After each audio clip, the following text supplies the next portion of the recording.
la précision par rapport aussi à la virgule. À quoi consiste la nouvelle activité de Monsieur le ministre Makhtar Ba? C'est vrai que la précision est de taille parce que quand on met ministre virgule et ministre tiré, il y a une différence énorme. Ministre virgule, cela montre tout simplement que c'est un ministre plein qui est chargé maintenant du cabinet du président de la République et qui travaille en tout cas à accompagner le chef de l'État dans ses tâches quotidiennes, surtout sur le plan politique, et les audiences et tout avec tout le cabinet. Ça ne doit pas être une chose facile. Mais c'est un challenge parce que quitter le ministère des Sports pour rejoindre le président de la République montre tout simplement, d'ailleurs c'est l'occasion de le remercier pour la confiance renouvelée. Parce que c'est un poste stratégique et qui montre qu'il faut beaucoup d'engagement, qu'il faut beaucoup de loyauté, mais aussi il faut beaucoup de discernement pour pouvoir être aux côtés d'un homme de la trempe du chef de l'État, le président Macky Sall. Alors, vous avez en face de vous, très chers téléspectateurs de la CNTV, le porte-étendard de la Coupe d'Afrique des Nations au Sénégal. L'homme qui a permis pour enfin que la Coupe d'Afrique vienne au Sénégal, mais en tant que ministre des Sports, c'est-à-dire qui a su probablement traduire la vision du chef de l'État, justement la vision du chef de l'État pour que le Sénégal célèbre la Coupe d'Afrique au Sénégal. Alors, Monsieur Makhtar Ba, qu'est-ce que cela vous fait aujourd'hui d'avoir quand même été dans justement ces consécrations-là? Je rends grâce à Dieu parce qu'en 2014, quand j'ai été nommé par le président Macky Sall à la tête du département des sports, mon premier rêve, c'était de lui remettre le trophée africain. C'était extrêmement important et par pur hasard, quand je suis arrivé à la tête du ministère, le premier chantier que j'avais touchait la discipline football. Parce que ma première sortie le 23 juillet 2014, c'était au stade Léopold Senghor et on était dans des difficultés. On avait un terrain nu et il fallait semer pour pouvoir récolter. C'est pourquoi on a fait de 2014 à 2021 7 ans de travail extrêmement intelligent avec l'ensemble des membres de la fédération, l'ensemble des acteurs du football et je dirais même l'ensemble des acteurs du sport pour mettre en place des choses solides qui peuvent nous ramener beaucoup de trophées. Et aujourd'hui, je pense que nous sommes en train de récolter le fruit de ce travail extrêmement important, une pression permanente. Chacun se faisait violence sur soi pour pouvoir comprendre l'autre, parce qu'il fallait aller ensemble et casser cette dynamique d'incompréhension qui existait entre l'État et les démembrements des fédérations. Mais il faut noter quand même que votre départ du ministère des Sports, pour une première, parce que c'était quand même assez exclusif, a surpris plus d'un. Oui, mais avant cela, je pense qu'il faut noter que le temps que j'ai fait à la tête du département des sports, c'est un temps où j'ai compris que rien ne se fera dans ce pays sans une collaboration franche, une communication intelligente et un travail de groupe. C'est cela qui ramène les résultats positifs. Et je n'ai jamais été seul aussi. J'avais des collaborateurs dévoués à la tâche, mais aussi j'avais la présence permanente du chef de l'État qui m'a confié ce département-là. Raison pour laquelle nous sommes parvenus à régler les problèmes qui, en tout cas, créaient beaucoup de problèmes à la dynamique unitaire qui devait en tout cas y avoir pour des résultats positifs. On ne parlerait plus de primes, on ne parlerait plus de voyages, etc. Donc la logistique a été maîtrisée. Donc si on parvient en tout cas à taire tout ce qui pouvait bloquer les joueurs, on peut avoir espoir d'aller vers des résultats positifs. C'est ce qu'on a fait et le peuple sénégalais aussi n'a pas été en reste. Ceux qui ont prié pour l'équipe nationale, c'est l'occasion aussi de les remercier. Ceux qui se sont mobilisés, ceux qui ont chanté, ceux qui ont pleuré. Et tout le monde a exprimé sa joie. Et c'est cela le Sénégal. Je pense que la consécration de l'État du Sénégal en 2021 au Cameroun, ce qui n'était pas évident, la réaction du peuple, ça devrait servir de leçon à tout le monde. comme nous politiciens, comme tous aujourd'hui qui incarnent cette République-là, nous tous, nous devons comprendre que c'est travailler ensemble qu'on peut atteindre ces objectifs-là. Et tout en ce faisant, il y a une belle leçon aussi à retenir. Les fédéraux ont toujours compris que le ministre des Sports s'appelait Matar Ba, mais Matar Ba aussi a bien compris que les fédéraux avaient un rôle à jouer. L'un dans l'autre. C'est lui qui doit respecter l'autorité. S'il fait des efforts, l'autorité est obligée de le considérer et de travailler avec lui. Et c'est ça qui nous a permis aujourd'hui de rêver, continuer. Le rêve n'a pas terminé parce que nous avons gagné la CAN, mais les petites catégories aussi continuent en tout cas d'incarner cette supériorité au plan africain. Ça, c'est un travail extrêmement important, commencé par le chef de l'État et nous tous, nous avons mis la main dans la pâte pour en tout cas satisfaire le peuple sénégalais. Alors pourquoi est-ce que c'est quand même assez important de noter ce leadership que vous avez incarné? C'est parce que quand même le ministre des Sports gère de fortes têtes. Vous avez des avocats, vous avez des amateurs, vous avez des hommes d'affaires. Mais est-ce que Matar Ba avait quelque chose... C'est la particularité de ce département. C'est un département où tu ne peux pas affecter quelqu'un à Kédougou, tu ne peux pas donner une mauvaise note à quelqu'un.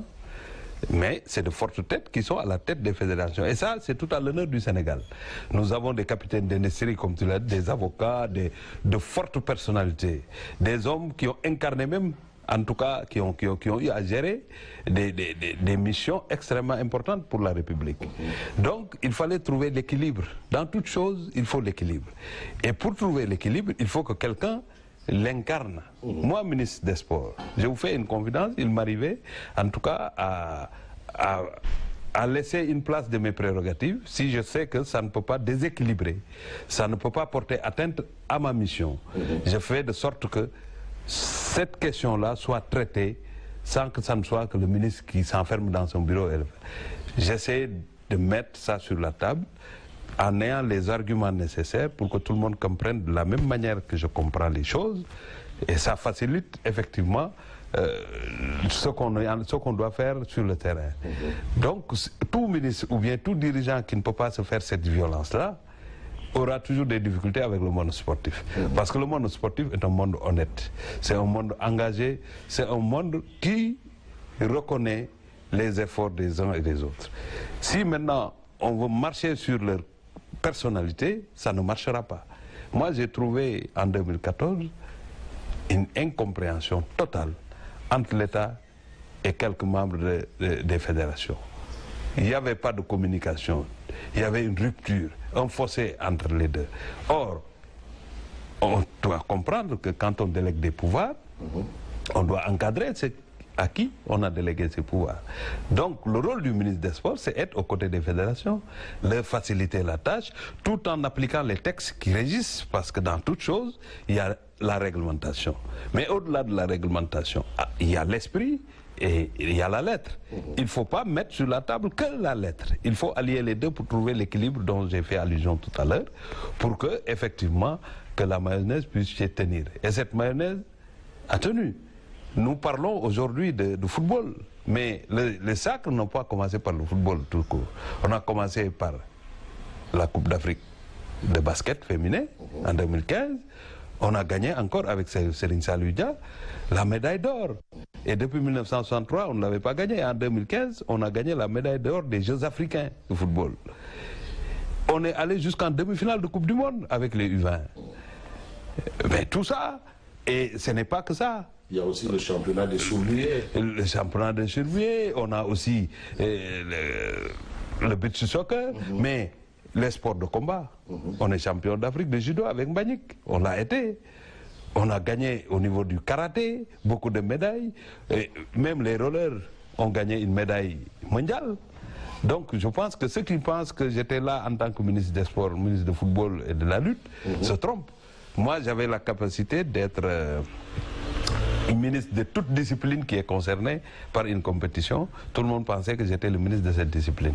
C'était ça. Il y a un point quand même noir. C'est par rapport à justement la gestion des fonds force Covid-19 où le ministère des Sports a été un peu indexé. Mais vous savez, la gestion c'est cela. Parce que tout audit vise, en tout cas, c'est une question, c'est une éducation, c'est une formation. Parce que quand on gère, on peut avoir des difficultés dans la gestion. Et le fait de faire un audit permet de rectifier. Ce qui s'est passé avec le ministère des Sports, tout le monde l'a su. Et vous avez vu le DAGE qui est passé, en tout cas à travers les médias, pour expliquer, pour montrer qu'effectivement la responsabilité, c'était pas un détournement, c'était tout simplement une procédure. Parce que ce qu'on a reproché au DAGE, c'est de payer une somme qui est supérieure à 100 000 par décharge, au lieu de faire passer ça par un compte. C'est ce qui s'est passé. Et votre responsabilité n'est pas... Non, vous savez, il faut que ça soit très clair au niveau de l'opinion. Nous, notre responsabilité peut être morale parce que nous gérons. Nous sommes le ministre et le manager. Donc, il a une responsabilité morale parce que c'est ses troupes. Mais chacun, on est dans une phase de gestion axée sur le résultat. Il y a des conventions d'objectifs et chaque responsable a une mission bien déterminée et des responsabilités engagées.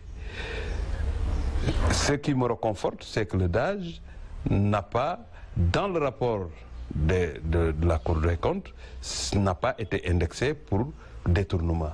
C'est une question de vice de procédure et en tout cas, il a assumé et il n'y a pas en tout cas de péril à la demeure. Parce qu'en réalité, les ayants droit ont reçu leur argent. C'était ça qu'il fallait effectivement viser. L'autre chose, c'est que le ministère des Sports a une spécificité encore. On gère plus d'une soixantaine de fédérations et de groupements sportifs. Et chaque fédération a des acteurs. Et ils vont en compétition internationale. Tout le monde n'a pas de compte. Ça, c'est une réalité. Ce n'est pas la peine de se cacher.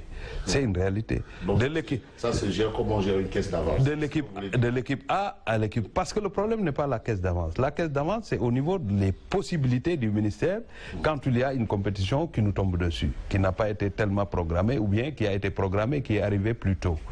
Ça, c'est la caisse d'avance. Mais le fait de décaisser et de payer, il y a des... Si c'est une fédération, l'État, le ministère des Sports ne paye pas directement. Ça quitte le trésor pour aller au niveau de la caisse de la fédération. Mais un joueur qui a gagné et qui est là, qui veut rentrer, un joueur qui est là, qui a besoin d'aide, qui est là et qui n'a pas de compte, est-ce qu'il faut le retenir pendant un an pour qu'il trouve un compte ou pendant des mois pour qu'il trouve un compte, ou bien il faut assumer et payer? Je pense que c'est ces difficultés qui ont effectivement été devant le DAGE et il a essayé de contourner. Et c'est cela, mais je suis sûr qu'après l'audit, après les recommandations de la Cour des comptes, il prendra d'autres responsabilités pour effectivement essayer de se conformer. Mais l'intention, ce n'était pas de détourner. L'intention, c'était d'accompagnement. Non, il n'y a pas de détournement. Il n'y a pas de détournement.